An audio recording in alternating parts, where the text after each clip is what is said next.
Bem-vindo a você que chegou nesse vídeo. Essa vai ser uma série de 3 vídeos em que eu vou falar como estudar para a magistratura do trabalho, como começar a estudar para a magistratura do trabalho, e eu vou focar nessa série de 3 aulas apenas na magistratura do trabalho. Como você vai conciliar com o Enem vai ser objeto de uma outra aula, tá? De uma outra série de aulas, talvez. Mas essa vai ser uma série de 3 aulas explicando o concurso da magistratura do trabalho, como você vai estudar para ele, como você vai se preparar para ele. Eu estava. A inspiração para esse vídeo foi pelo seguinte motivo. Eu estava hoje olhando estatísticas das provas cursivas, que a gente fez um estudo aqui para a gente poder começar a fazer os nossos cursos. E eu me deparei com um texto de 46 páginas do Mauro Schiavi. Para quem não sabe, Mauro Schiavi é autor de livro de processo do trabalho, um dos mais indicados, inclusive, para a magistratura do trabalho. E na época que eu estudava, ele liberou esse texto, vamos dizer assim, e ele me ajudou muito. Eu não adotei 100% das dicas que ele falou lá, naquele texto de 46 páginas. Por exemplo, eu não gostava de estudar em fins de semana, e ele falava para estudar sábado e domingo, e eu não queria isso. Eu estudei 3 sábados ao longo de toda a minha preparação. Hoje em dia, talvez isso nem seja mais possível. Talvez você precise incluir o sábado, ou até mesmo o sábado e o domingo, porque na época eu tinha menos matérias. Então era possível estudar um pouquinho menos. Tá? Hoje em dia não, é necessário, porque a gente tem mais 2 matérias, que é Direitos Humanos e Humanística, que a gente não tinha na época. Tá?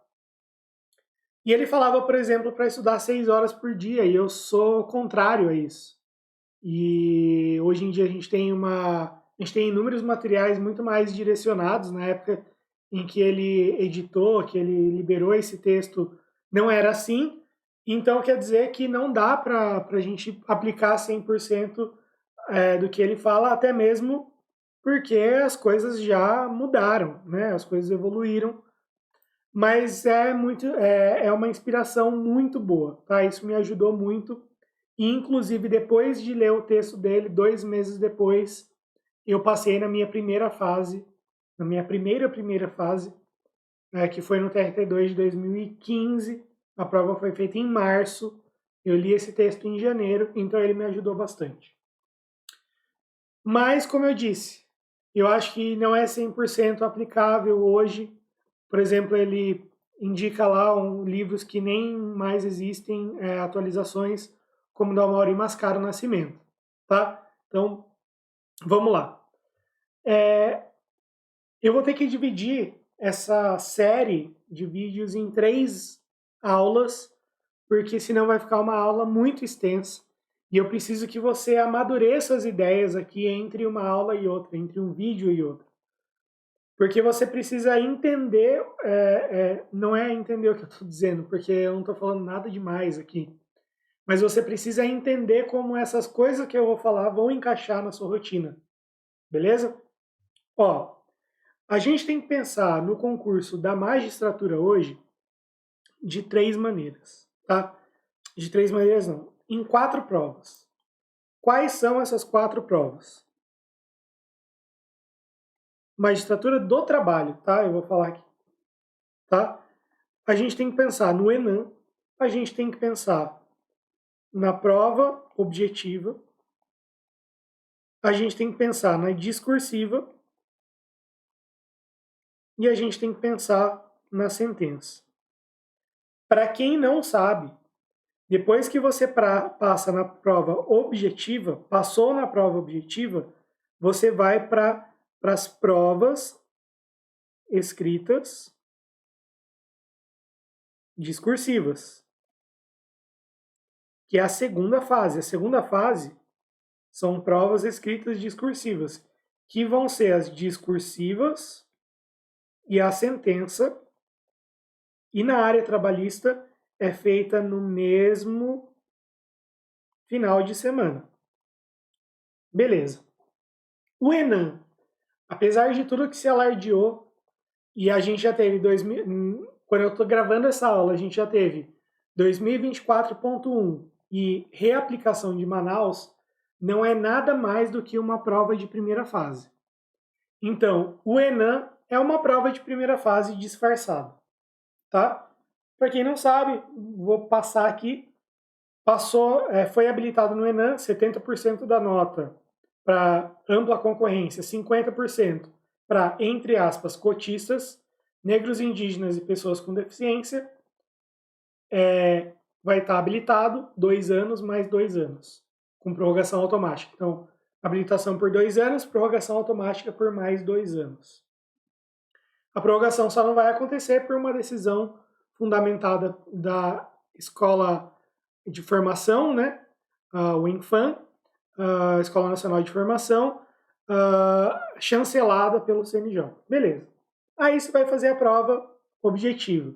Não vou adentrar, ficar aqui aprofundando no que é a prova objetiva, que é realmente a primeira fase. Então, o Enem é uma primeira fase disfarçada, primeira fase da magistratura estadual ainda disfarçada, e a prova objetiva é realmente a nossa primeira fase.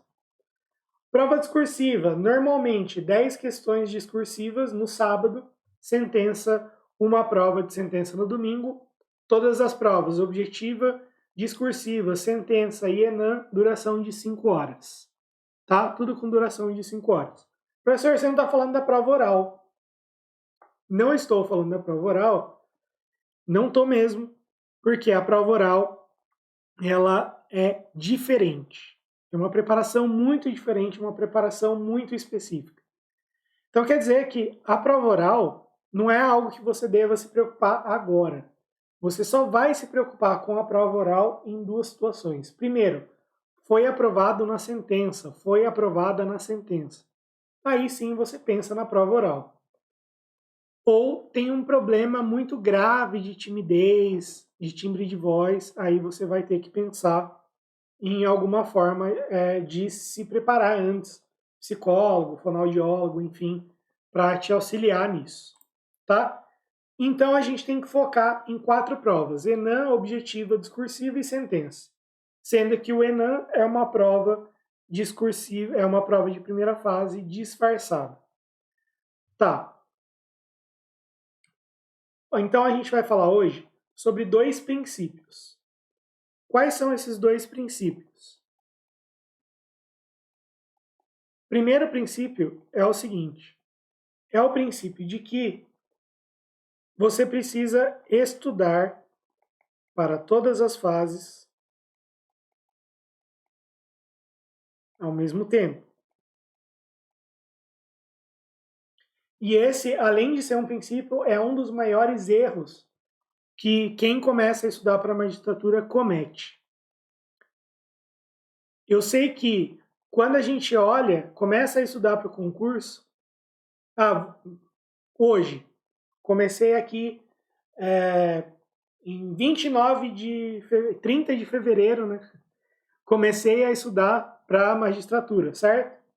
Eu sei que é muito sedutora a ideia de que, então qual é a primeira prova que eu preciso passar? Enem. Então vai ser muito sedutora a ideia de que eu vou estudar apenas para o Enem. E eu sei que é sedutora essa ideia.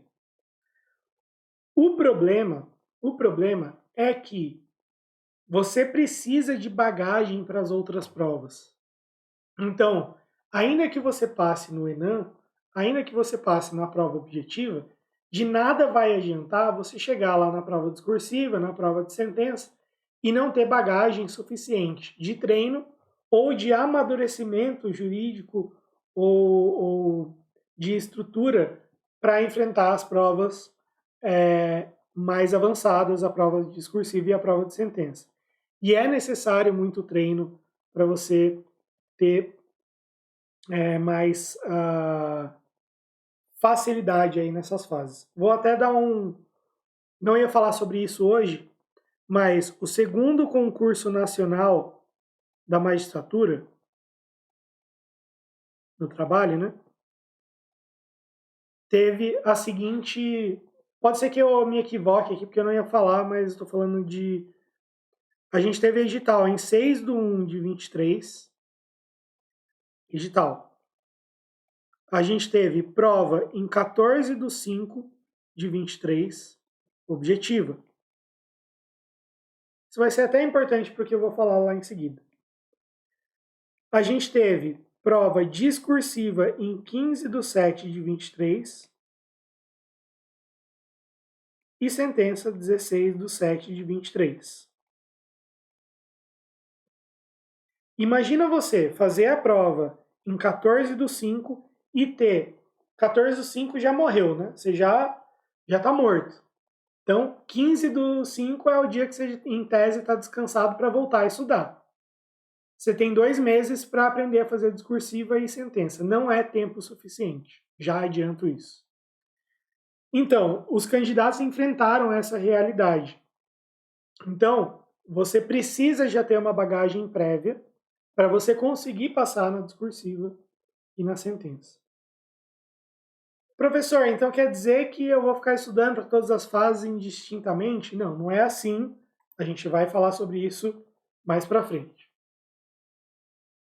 Imagina, isso aqui vai evitar, estudar para todas as fases, vai evitar aquele desespero, que é sempre ficar correndo atrás do prejuízo. Vou começar a estudar, vou estudar para o Enem. Beleza, aí passou no Enem. Abri um edital da magistratura, vou correr atrás do prejuízo, fazer a magistratura. Por algum motivo você conseguiu passar na primeira fase. Agora eu vou correr atrás do prejuízo da discursiva e da sentença. Você não precisa ficar sempre correndo atrás do prejuízo. Na verdade, isso é bem arriscado. Então, o ideal é que você já tenha uma base prévia nessas provas todas para você só fazer ajustes finos na sua estratégia, nos seus estudos, para você chegar na prova mais afiado, tá? Beleza. Parece que é um bicho de 7 cabeças estudar para todas as fases. Professor, eu não sei nada de sentença. Vou começar o primeiro dia, já vou estudar sentença? Já vai estudar sentença, sim, desde o começo. Já vou fazer discursiva? Já vai fazer discursiva, sim. Eu sei que no começo parece uma coisa muito sufocante, mas a verdade é que o estudo, ao longo do tempo, vai começar a se complementar. O que você estudar hoje para fazer uma sentença, amanhã pode cair na sua prova objetiva da magistratura. O que cai no seu Enem de hoje, amanhã pode cair na sua discursiva. Então cai lá alguma coisa sobre a acumulação de cargos, como caiu no Enem, a primeira questão da prova branca do Enem 2024.1, que são 2 temas de repercussão geral sobre a acumulação de cargos, pode ser uma discursiva da sua prova da magistratura.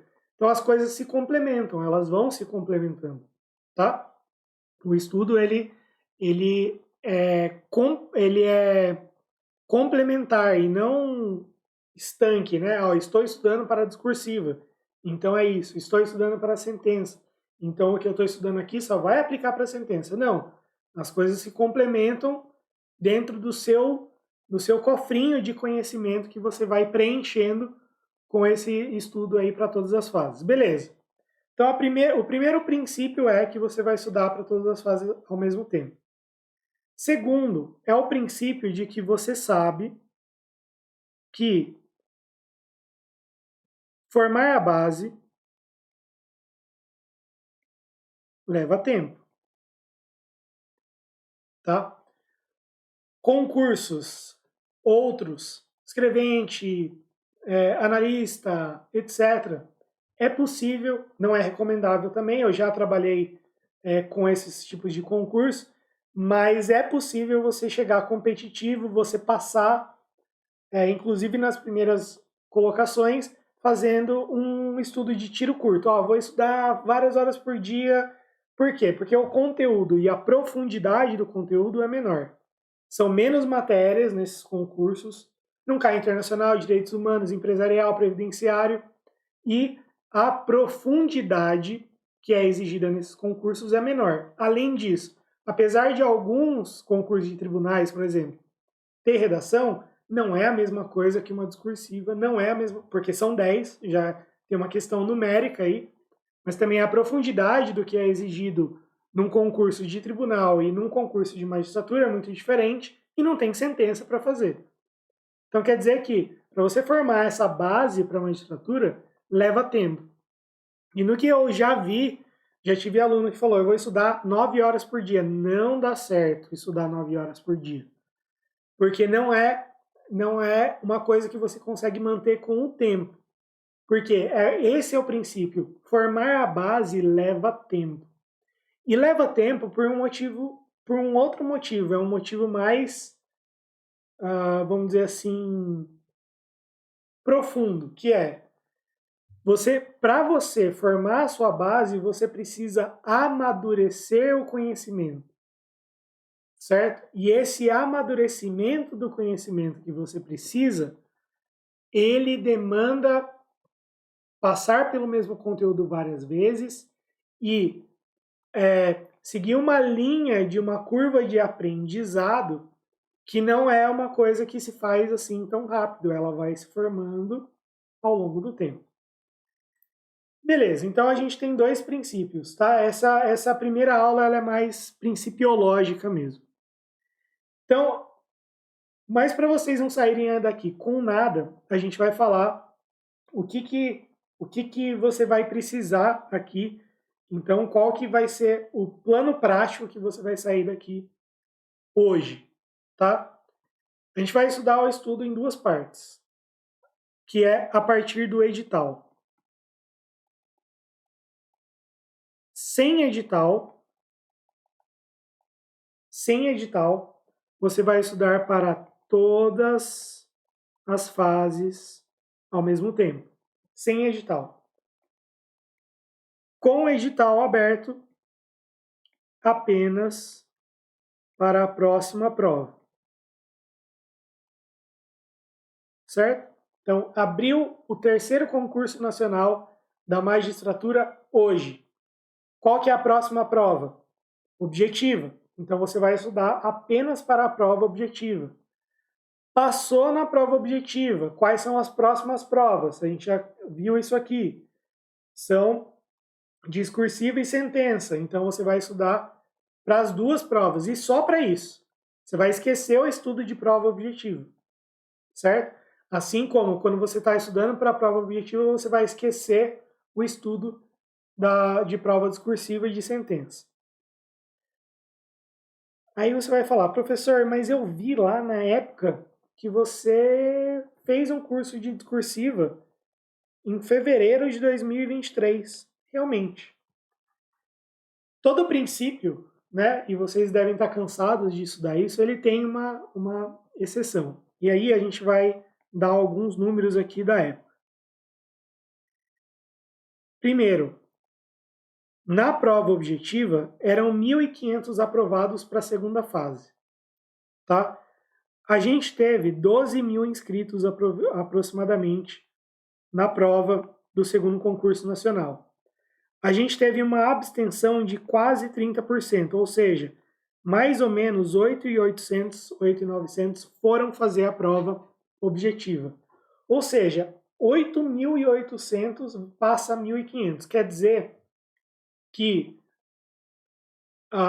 o filtro real da prova não era a prova objetiva, porque a nota de corte seria muito baixa, e foi uma nota de 60 pontos, que é a nota mínima de habilitação que você precisa, certo? Então quer dizer que o foco mesmo de quem estava se preparando não é, tudo bem que a prova depois no fim foi muito mal aplicada, mas o foco real da prova não era estudar para a prova objetiva, era estudar para a prova discursiva, porque ali ia ser o fiel da balança da aprovação. Então, por isso que a gente fez esse plano de estudos envolvendo discursiva numa reta final de primeira fase, mas é exceção, porque o cenário numérico da época revelava essa possibilidade. Tudo bem? Então, a gente tem dois princípios que foram tratados aqui e estudo dividido em pré-edital e pós-edital. Tudo bem? Então, para a nossa aula de hoje, que é a nossa primeira de uma série de 3 aulas, é isso. Espero que você tenha gostado e a gente se vê na próxima aula.